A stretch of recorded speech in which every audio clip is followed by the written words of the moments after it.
Hello, passionate Celtic FC fans. This is Celtic Central News, your exclusive source for Celtic updates. Before we kick off, we appreciate the incredible support. If you love Celtic, subscribe now, hit like, and let's build this community together. Now, onto the latest news. A warm welcome to new subscribers. Your support is crucial. Hail, hail. Lads and lassies, grab a cuppa or maybe even a pint, because this next bit of footy gossip is the kind that sends shockwaves through the terraces and rattles the pint glasses in the pub. Word on the cobbled streets of Glasgow and echoed. Now from Athens to Aberdeen, is that Evangelos Marinakis. The Greek shipping tycoon and football magnate has made a monumental move. He's bought Celtic Football Club. You heard me right.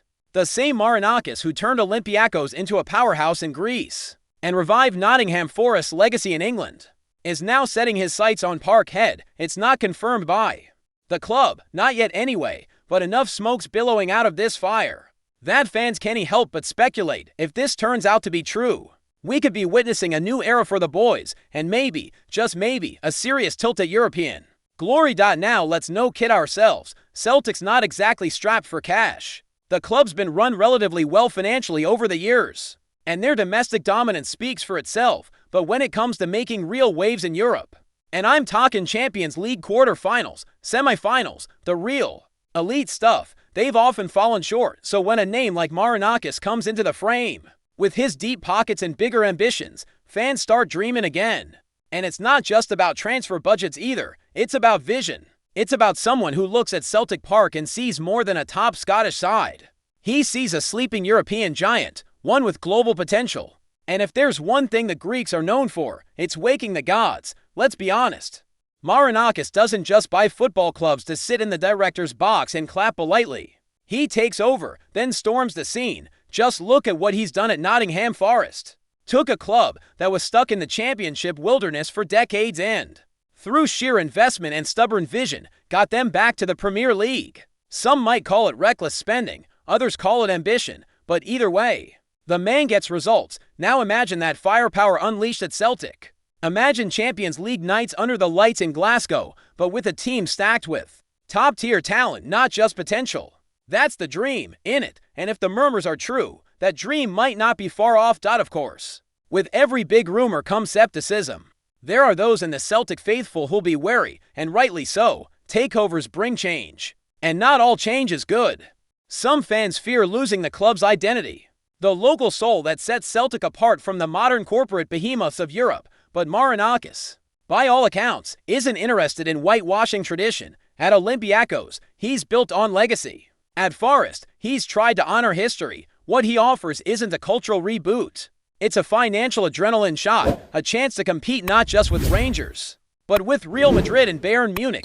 It's a gamble, but maybe it's the gamble Celtic needs. The timing of this rumor, if you think about it, is intriguing.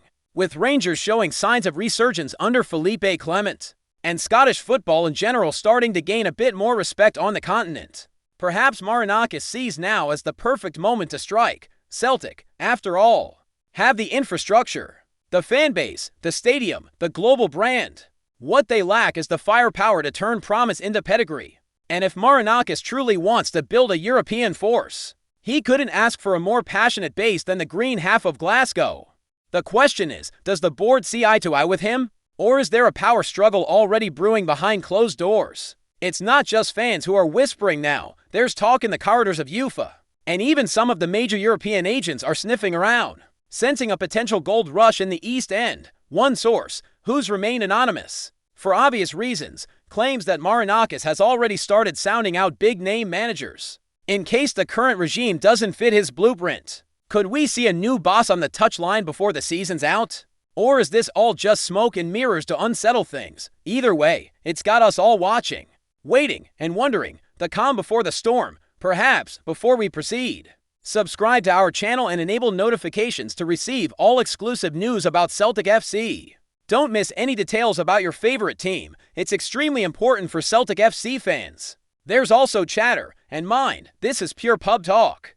For now, that Marinakis isn't just coming with money, but with a full-blown European blueprint. A network of clubs, a continental pipeline of talent. Think Red Bull Leipzig and Salzburg, or City Group with Man City. Celtic would be the crown jewel of a larger empire. A flagship project to launch a new footballing dynasty. Ambitious, absolutely. Unrealistic, maybe, but Marinakis has done stranger things. And if he's serious, then Scotland might become more than just a stepping stone in the footballing food chain. It might become the main stage. Let's not forget the power of the fans in all of this. Celtic supporters are fiercely loyal, deeply emotional, and not easily swayed by shiny promises. If Marinakis wants to win them over, he'll need more than just transfer checks. He'll need to show respect to the club's roots, to its history, to its Irish heritage and working class soul. But if he can walk that tightrope, deliver investment without selling out the soul, then Celtic Park could become a cauldron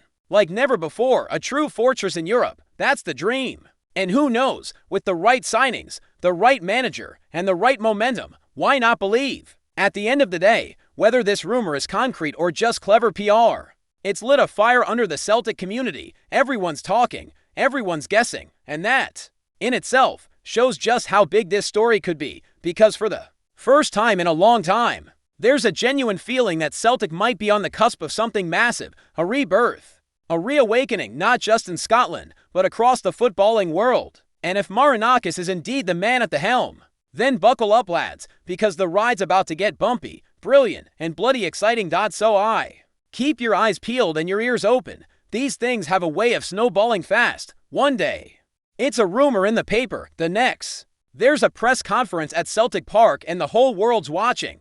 Whatever happens next, one thing's for certain, the wind's shifting in Glasgow. And there's a new name being whispered in the pubs, the buses, and the terraces. Marinakis. Could be madness, could be magic, but for Celtic fans dreaming of European nights to remember, maybe, just maybe, this is the start of something legendary. Hello, fan, don't forget to like and subscribe to the channel, as it means a lot to Celtic FC. Also, share your opinion about the news in the comments below. See you in the next video.